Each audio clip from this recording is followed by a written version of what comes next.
Okay, our next presenter is Lorenita Lucas. Okay. She is the principal of Stay Everyday away Work from on me. Wellness, When you're or there, it's WOW. fine. Over She there. believes everyday work on wellness is a way of life that can be achieved by everyone. She combines her formal education and training, including an MPA from Baruch College, experiences and love of exercise to spread the messages of health and wellness. By focusing on physical activity, Lorenita encourages people to identify needed changes, face their fears, and declare outcomes and work toward accomplishing their goals. So we thought this would give you a little bit of a peppy break for the afternoon and mid-afternoon. Thank you. Thank you. Good afternoon, everyone. How's everyone doing? Good. First of all, congratulations on being involved with the organization. It's 75 years old. Well, I'm 100 years old. 75 years of meetings. That's great. Oh, good and bad, right? Right. No, you don't. Not at all. So I'm here to talk about wellness at work. So we're going to do a little overview of just what we're going to talk about. Wellness, my working definition of wellness. And we'll break it down a little bit, talking about nutrition, physical activity, mind-body practices, which just kind of goes with the stress relief, social relationships. And then we'll get into wellness at work. So I want you to kind of look at this from two different points of view. On one level, I'm talking to you as a manager and how you can impact changes. Even if you have successful wellness programs at work, they can be made more successful, and as managers, you can be the linchpin and make a difference in that. If you don't have any wellness programs, hopefully we can spark some ideas as to how you can start some. But I'm also going to be talking to you as the individual, because what makes a happy retirement? There's one thing, only one thing that makes a healthy retiree. So I think that was good that I'm following right behind retirement so we could be healthy and happier. So first thing, the warm-up. This is a workout. You know what that is? It's a thought bubble. There are going to be things that I'm going to tell you today, both maybe things you should do, should incorporate at work, or consider, and things that I want you to do. Thought bubble. Todd doesn't know this. I read thought bubbles. So some of you right now need to cut that down a little bit. It's insulting. Yes, yes. I hear some of the things that you're saying. I am not getting up. No way, I'm not doing that. I'm definitely not going to change clothes at work. And you don't even know what I'm going to tell you. So I'm just going to, just remember, I can read thought bubbles and just be nice to me. I'm just the chick who's trying to, be nice and keep everybody healthy. So tone it down a little bit, okay? So as we get started, one reason I'm here is, and so you're just going to kind of mimic some of the stuff I'm doing, whether we're seated or standing or doing different things. Some of you might want to take off your shoes just to be a little bit more comfortable. Maybe, maybe not, maybe. So let's just kind of move our shoulders up and down. So during some of my talk, I will move and you will move with me. Thank you very much. So that's kind of small. Can you tell what that is? From when you're in the airplane, right? So lift up your arms up and down. That is just like take care of yourself. What is the thing that they tell you when you travel? They tell you to put your mask on. Why? And especially if you're traveling with a small child, what do they tell you to do? Put yours on first. Otherwise, you are going to give that child lovely memories as an orphan, right? So the first thing I want you to do, just follow some of what I do. Sometimes I'll give direction. If it's easy, I won't. I want you to take care of yourself. That's the most important thing. As a federal manager or as an individual. That's enough for right now. For right now is the key, okay? I'm not good at this. Okay, there you go. Wellness. Here's my definition of wellness. Lots of research behind it. The condition of good physical, mental, and emotional health, especially when maintained by appropriate nutrition, physical activity, stress control, and good social relationships. It's more than just a state of being free of disease. So right now, you can have diabetes, high cholesterol, heart disease, and not be managing anything. The very minute that you not only mentally decide to make the difference and start making the difference of managing those things, you are living in a state of wellness. So, because I do a lot, for example, I do a lot of presentations where I'm talking to people with diabetes. And a lot of times people think they have a disadvantage because I'm sick, I'm doing this, I'm doing that. But the minute you make a change in your life, again, mentally followed by the actual activities, you're living in a state of wellness. It's the balance of all of these things. So let's talk about some of these things. I don't even know where I'm supposed to be to work out. Oh, we got to move a little bit more. Okay, I need people to kind of stagger back a little bit. So if we're doing things where we're taking our arms out to the sides, you're not hitting, because I am going to end up talking about good social relationships. So I don't want people to start fights. So just bring your arms up and down. Nutrition.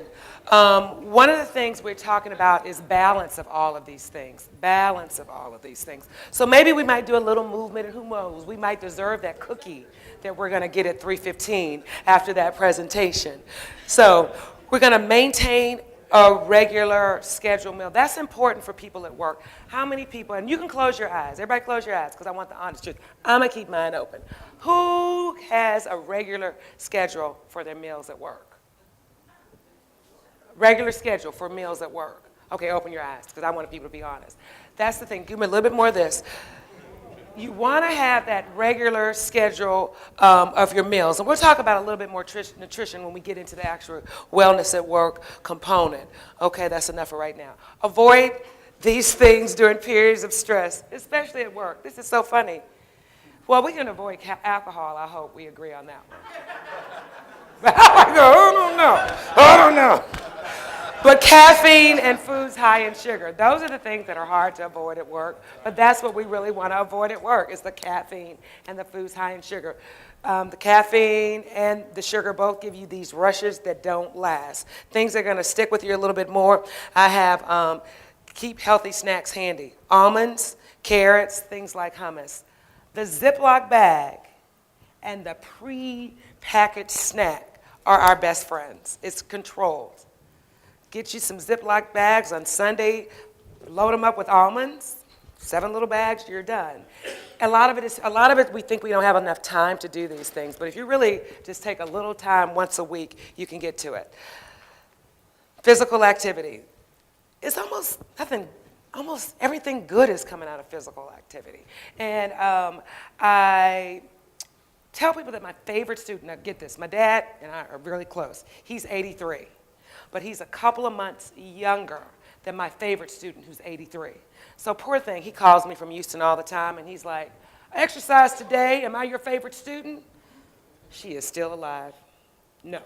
And so she sends messages to him, like, did you tell your daddy I'm still alive when I came to class today? I was like, yes, ma'am, every week. So if you're old, you can still move. I can find something for you to do. You can find something. Someone can find something for you to do. I've taught in homeless shelters before, where I had someone who I'm sure was high and an amputee, and someone who was 18 and healthy. They all did the same yoga class. They didn't do the same thing. They did the same yoga class. So something can always be adjusted to you. We use 2 excuses, others, and I don't have time mainly. People say I'm harsh, that's why I try to smile a lot.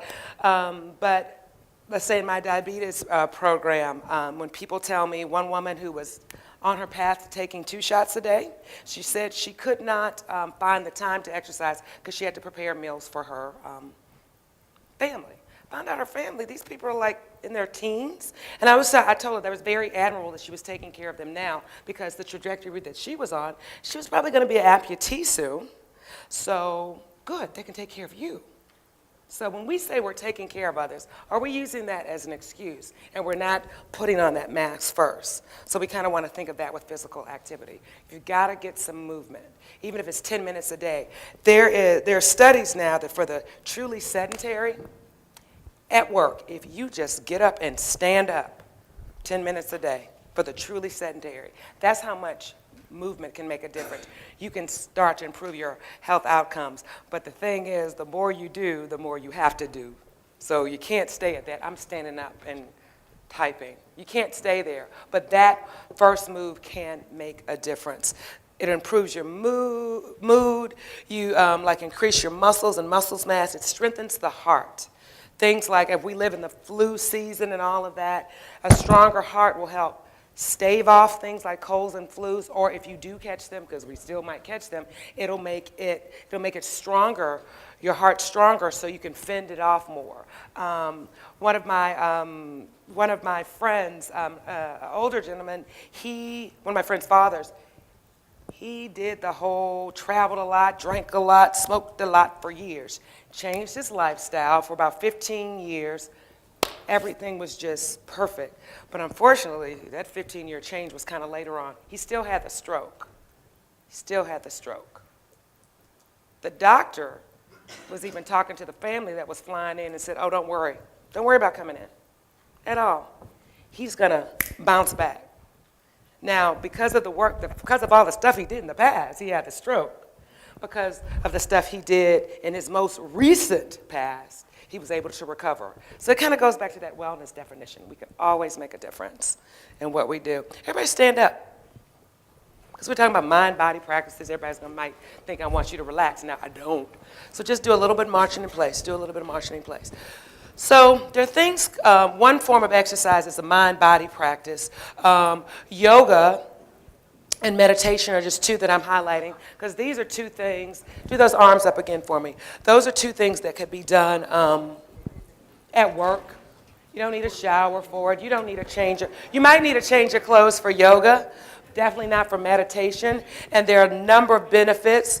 Both build self-confidence. They quiet the mind. They reduce anxiety. Put your hands like this. Lift up and down. Alternate up and down. Up and down. You guys keep going. And down. Up and down. So we're going to move through the stress conversation. Everybody, hey, put your hands on your hips. Now you can stand behind your chair and hold on if you need to, and you might not. All we're going to do is a couple of squats. I just want you to back and down. But you're sitting back, not straight down. I don't want you to go straight down. I want you to just sit back a little bit. Sit back and come up. It's like you're riding a motorcycle. And come up. Stress. One of the things you keep on doing a couple of those. One of the things I talked about was stress, managing stress. Does everybody know there's good stress and bad stress?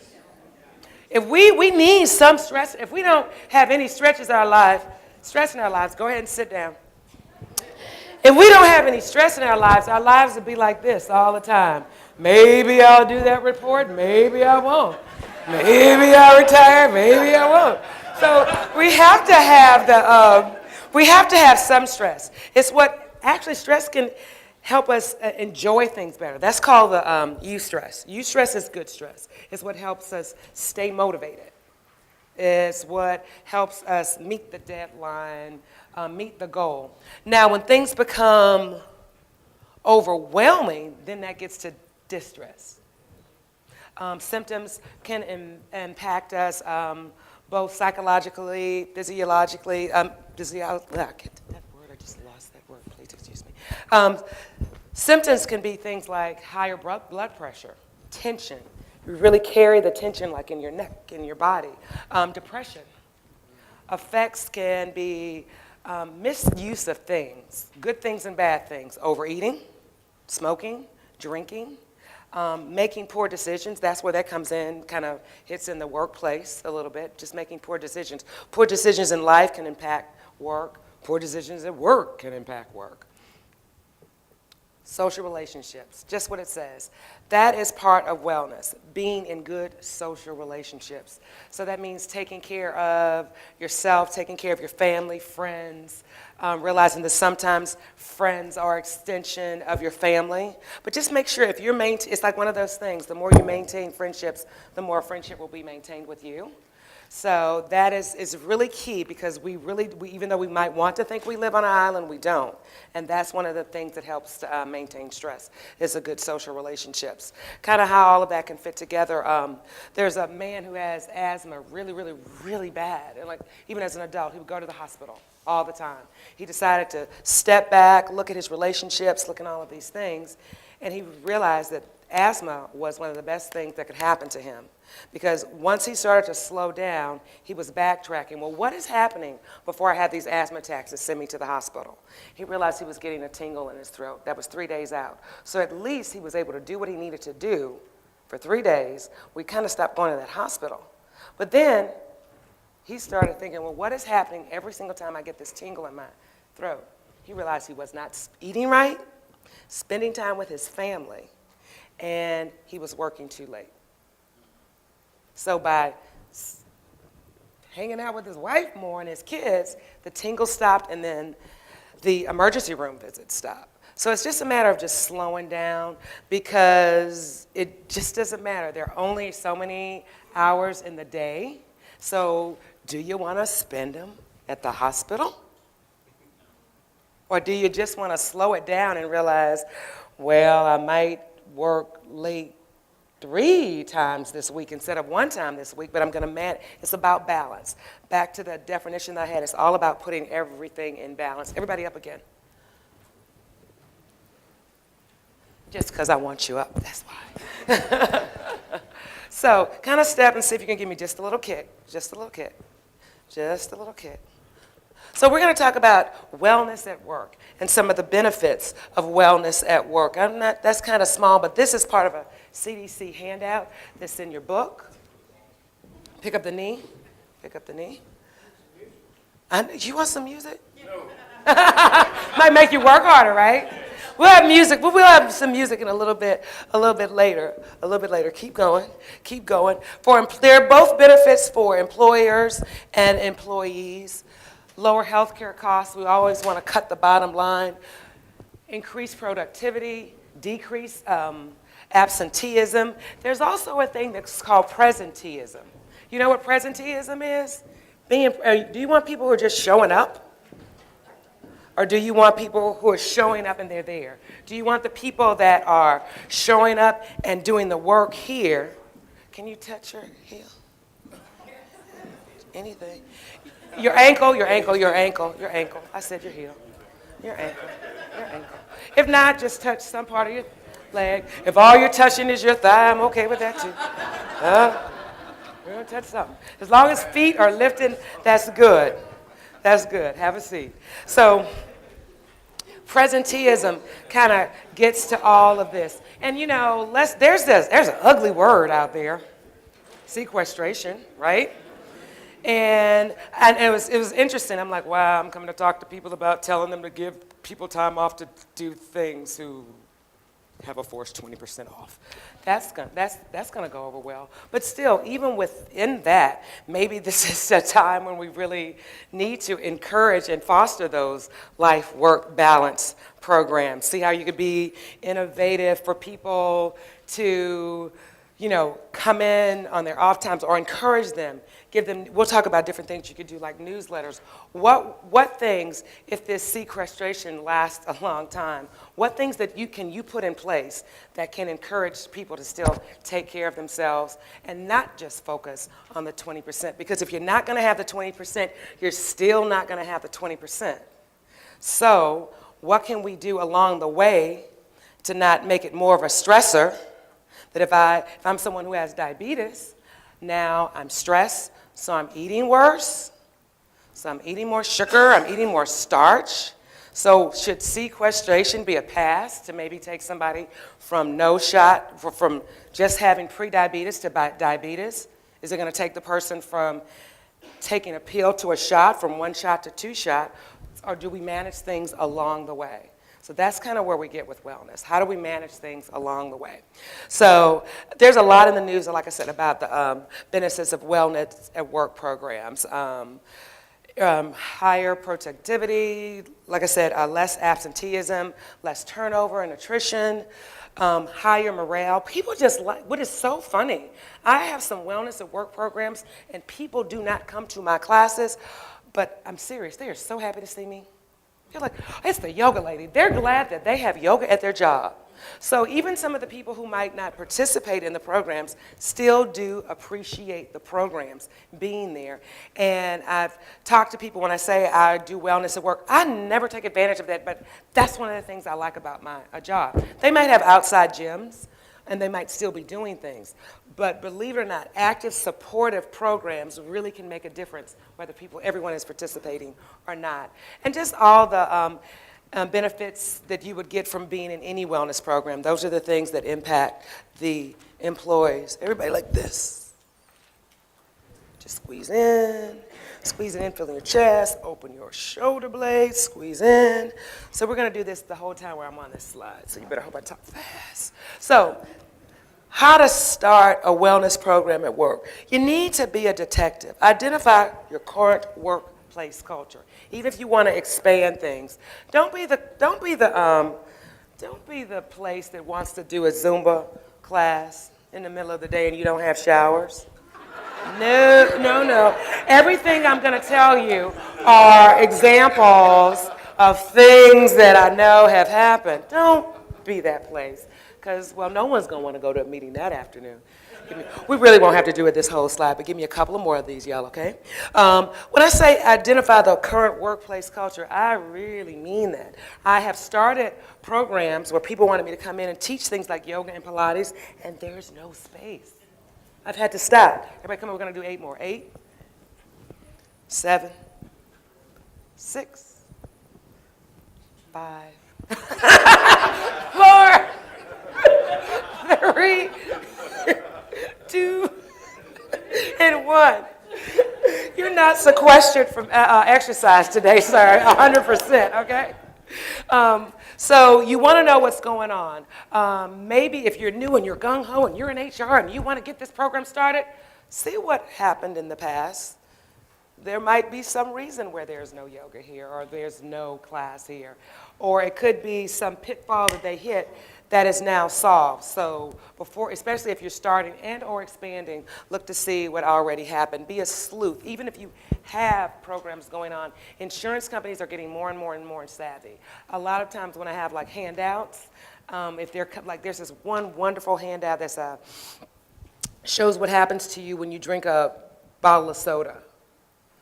And it's just all these horrible things that happen to you. A lot of these handouts come from insurance companies. Why? Who has the best interest in you staying healthy? Not your family, your insurance company. So, really have your HR departments call what's going on with your insurance and the benefits that they can give to you, especially if you have wellness programs. A lot of times I'll have people like, oh my God, we haven't looked at this in 2 or 3 years. And major things have happened, like just having yoga. One person, because of the number of employees, it was this whole complicated thing. But just by them having 3 classes a week instead of 1 class a week, premiums were able to come down. So you just want to look at those things.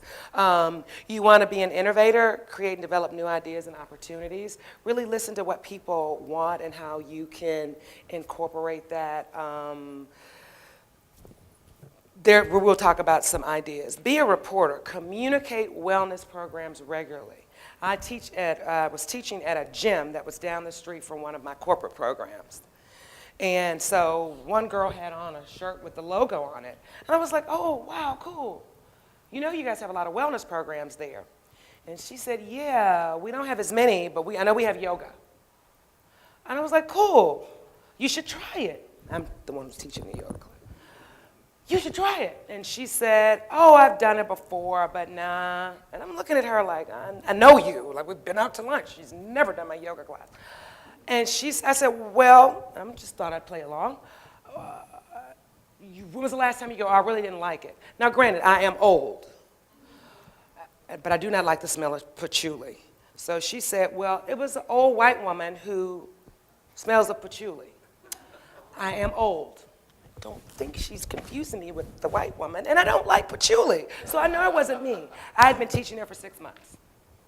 She had no idea that I was teaching, because they weren't doing an effective communication. So if you want to tell people that you have wellness opportunities or new opportunities, something starting new, and you're sending stuff like that out by email, but everything else you send out goes as an Outlook appointment that people can accept or decline, they're not going to look at the email. You got to put it in whatever you're going back and just identifying your current workplace culture. So once I started doing my own investigation of why don't people know what I'm doing there, that's one example. And once I got on people's Outlook calendar to accept or decline, my numbers just flew out of the roof of people coming to classes. And be a motivator. Support and inspire coworkers to healthier and healthier lifestyles. And we're going to get in a little bit more about how you guys can do all of that. So ideas for wellness at work. We'll just go through a lot. And I know I sat at lunch with some people who had some very good, strong programs going on. So maybe we'll just take a minute or two. People can share things that they have going on.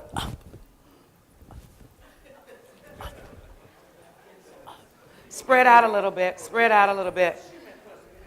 So I just need you to take I do have this space. So all I'm doing is same side out to the side. Arm and foot out to the side, arm and foot out to the side. Very good, that's how we're doing.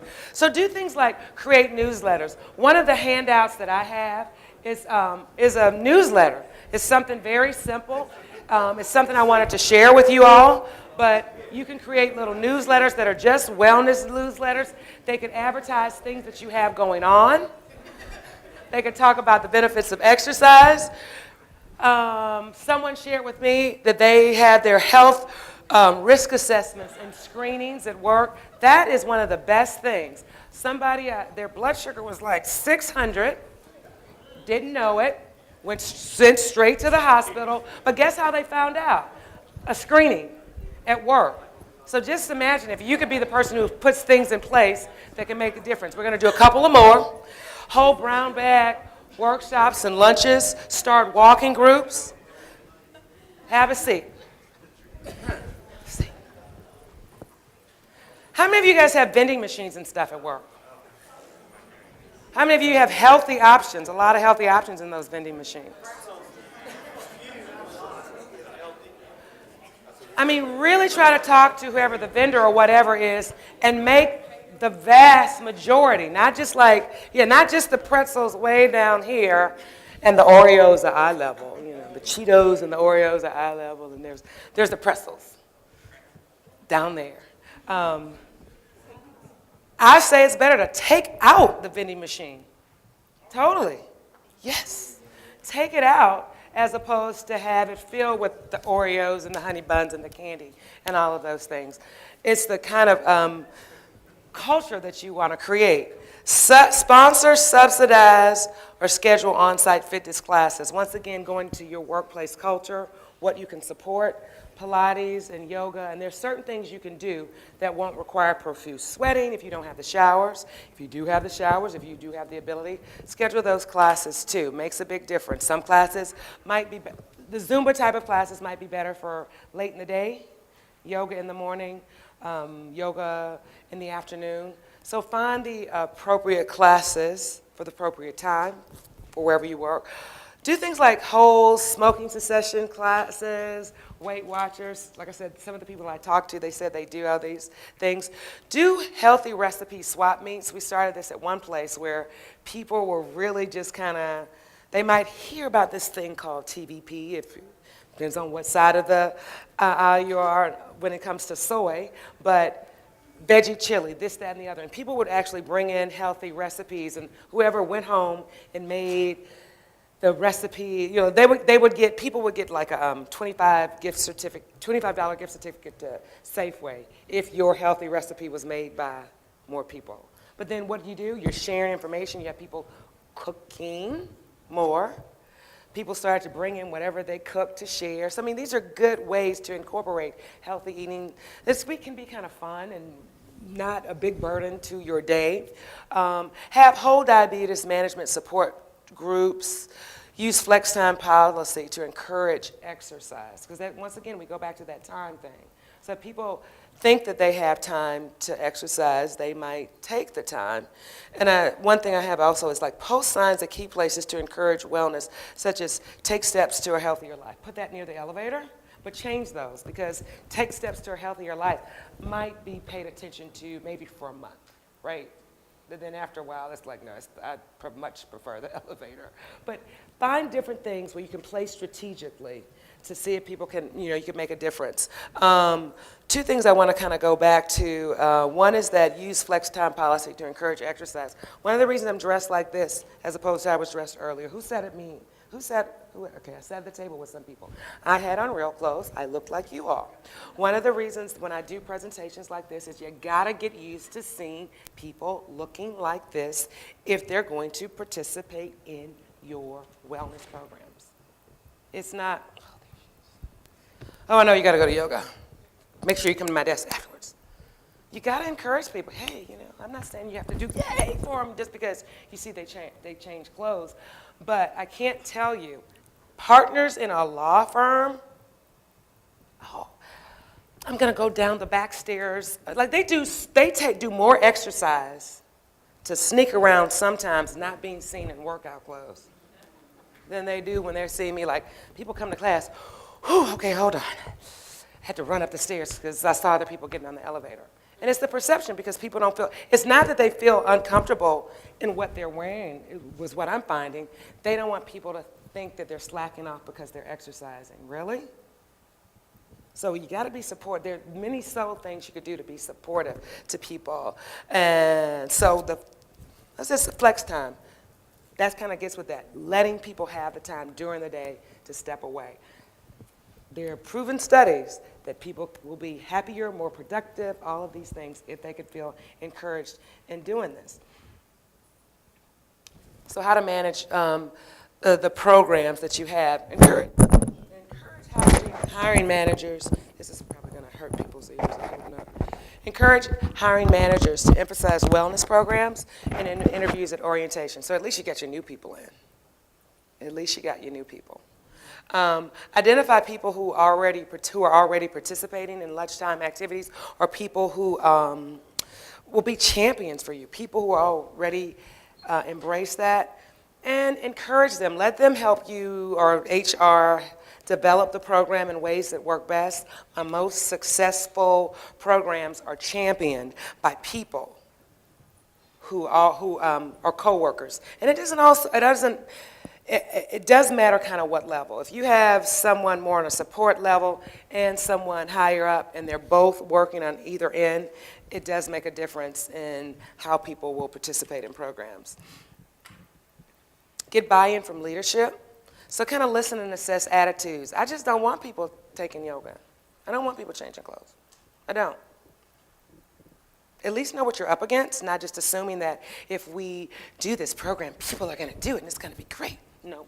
So provide facts and data. One handout I have is from CDC, and that's just kind of as a linchpin for you to realize that CDC, if you Google CDC wellness programs, there's so much information that you could just kill people with to let them see that this is a good thing and ways to start programs. Find the right role for other individuals and for yourself. One can be just be a role model, go into the class, or it could be complex as changing workplace policies. I want to stay on those two right quick. Being the role model, go into some of the classes.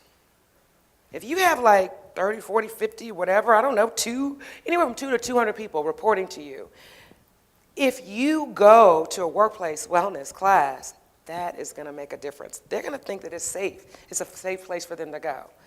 That's something I've really seen the difference in, is when I've seen senior staff. And one place is this convoluted thing we have going on, but each senior staff has to take a class once every 2 months. So people see the senior staff walking around in their socks and their yoga bag too. It makes the support staff a lot more comfortable in coming to class. Or you might change workplace policies.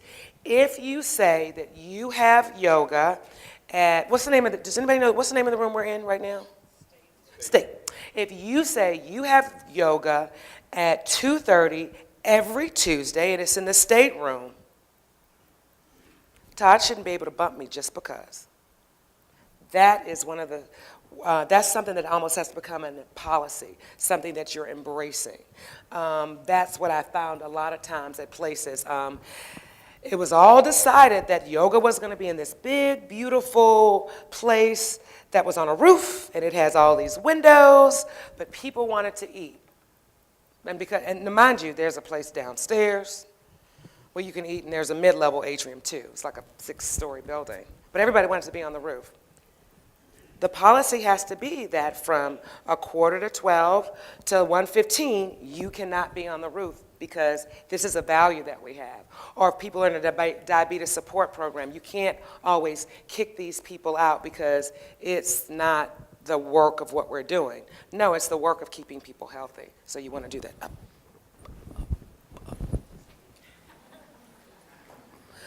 Make sure you cultivate leadership champions, recognize leaders, and you might want to work with, let's do some walking. Work with a lot of federal agencies. So what if you have space and somebody else has space, or you don't have the space, but somebody else has the space? That's what I meant to say. What if you have an outside atrium? Then you might host the yoga classes outside. What if somebody has the indoor stuff? You just do different things. Okay, let's see who can try to kick your butt. Try to kick your butt. Try to kick your butt.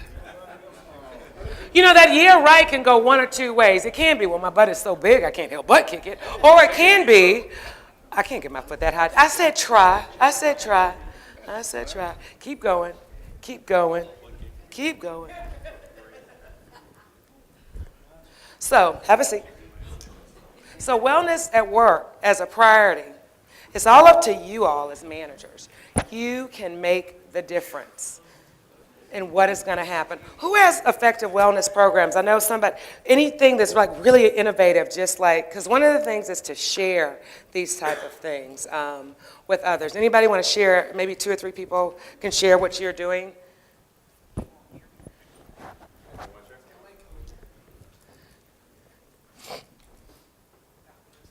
Oh, okay, we'll get you.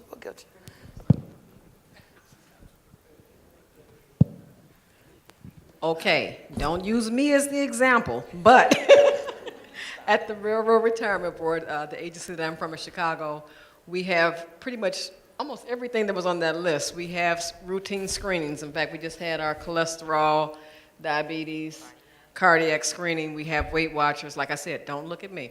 We do have, on our 12th floor, we do have, I wouldn't call it a gym, but we're starting to accumulate more exercise equipment, ellipticals, treadmills, balls, mats for yoga, the bands for stretching.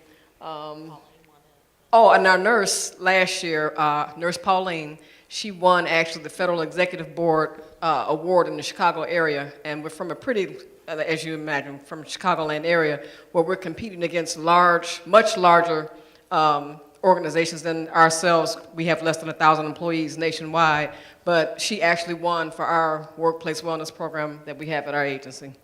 Thank you. And just one thing, if you're an agency that wants to get equipment, and equipment can be very expensive, try to keep your eyes out on gyms that are either closing or getting new equipment. And a lot of times they auction off the old equipment. So I helped somebody outfit a gym, a new treadmill, negotiated price for commercial use.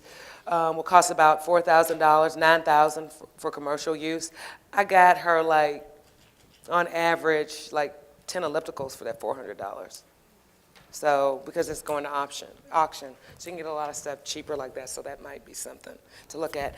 We had one person up here in the red who wanted to share. Hi, I work for the Air Force, and of course, if you're going to be in the military, you need to be fit to fight. But the Air Force Materiel Command, which is my headquarters, we have 70% of the DoD civilians in the Air Force. So 60% of our population on the base is civilian employees. So several generations ago, our commander at the headquarters level determined to punch up our health and wellness programs. Each base has a health and wellness center, or a HAWC.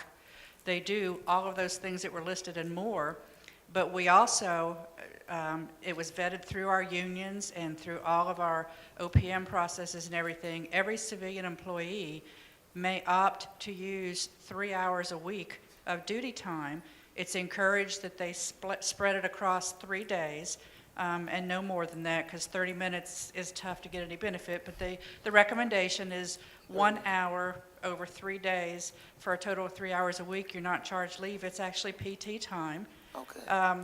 My area, we have child development centers where we're taking care of young children before they reach school age, infants, babies, toddlers.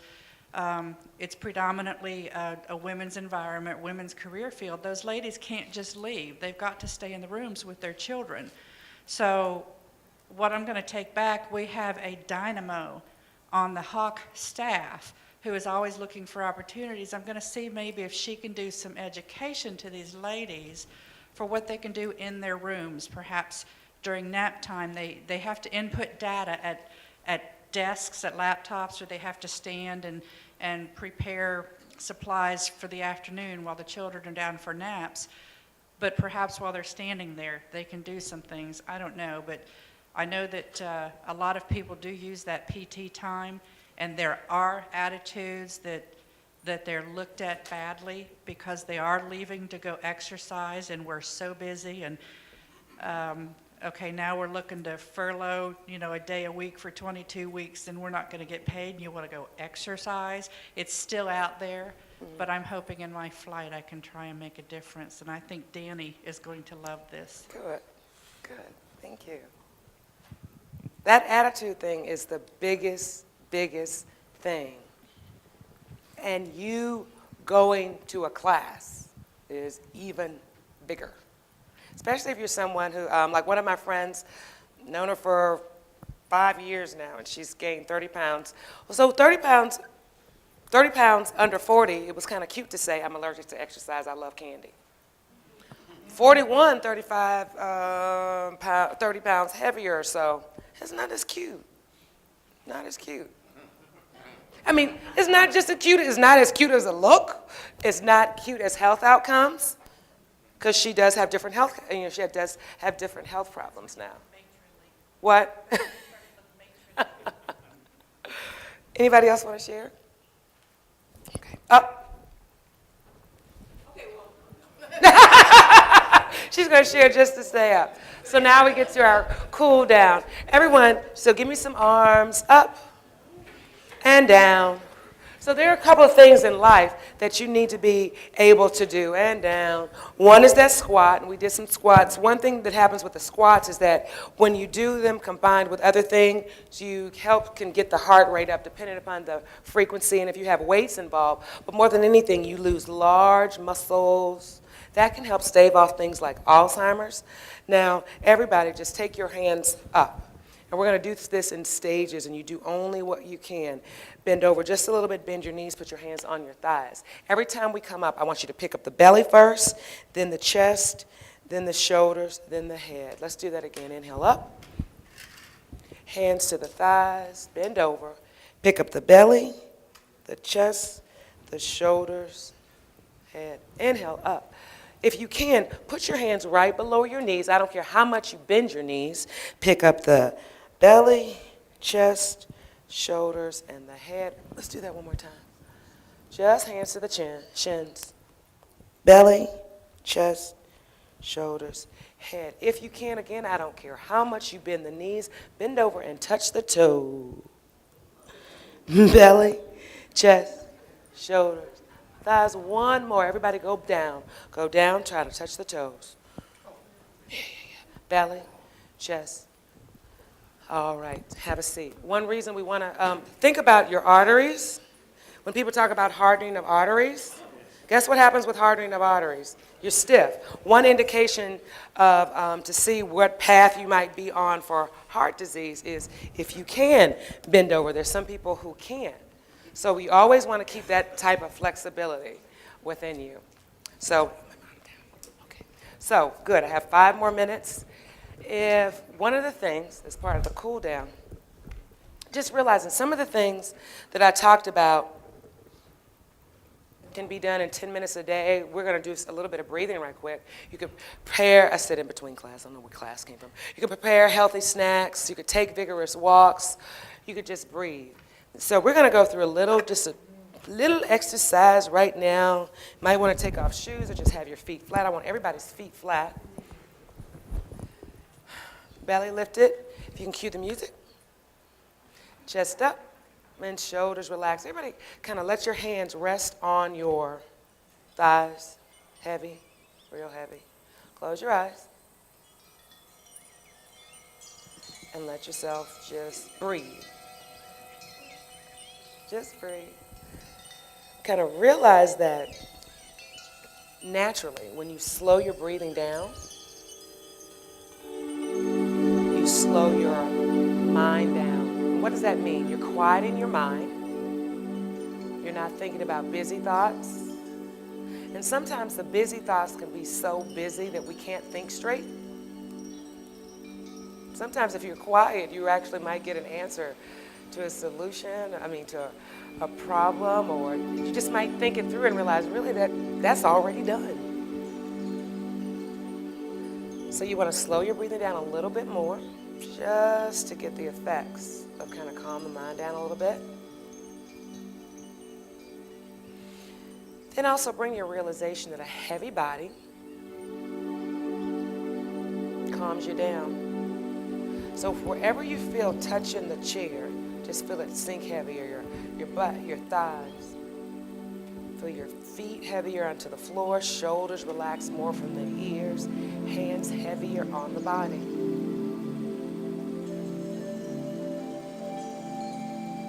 So right now all I want you to do is fill up when you inhale, act like your belly is a balloon.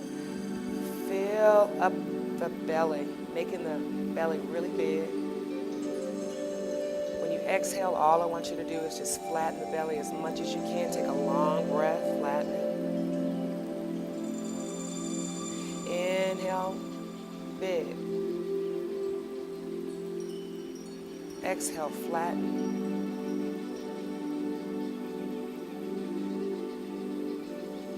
Breathe in, big belly.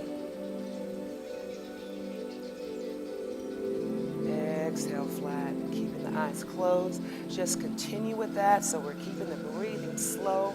Again, feel the backs of your hands or wherever your hands are touching. Just feel it heavier. Realizing that what holds us up are stress, worry, tension. And it holds us up like it's pieces of string holding us up. And the more you let go of that, what happens? You fall heavier and heavier and heavier. Just a couple of more moments. Feel heavy and breathe deeply.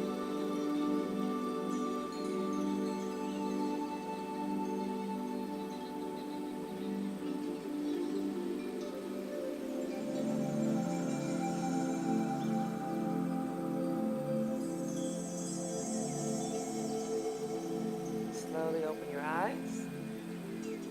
Inhale, bring your hands above head. Exhale, just take them back down. 2 more times, inhale. And exhale. Last time, inhale. And exhale. So even if it's just taking just a couple of minutes of your day, this is really, now mind you might see me eating a cookie and drinking a cup of coffee outside, but still, this is better. Just honestly, it's better. And it can be just as rewarding if you just take time out. So my thing to you is make the workplace a safe place for people to exercise. Not only just having the programs, having the space, having the time, but encouraging people to go. Be a role model. Actually go yourself, because it's all about what the conversation was earlier, your healthy retirement. Have happy, healthy, long retirement, right? So you take the first step by you making the difference and maybe you participating in wellness programs, encouraging others, and making it, like I said, work a safe place. So thank you.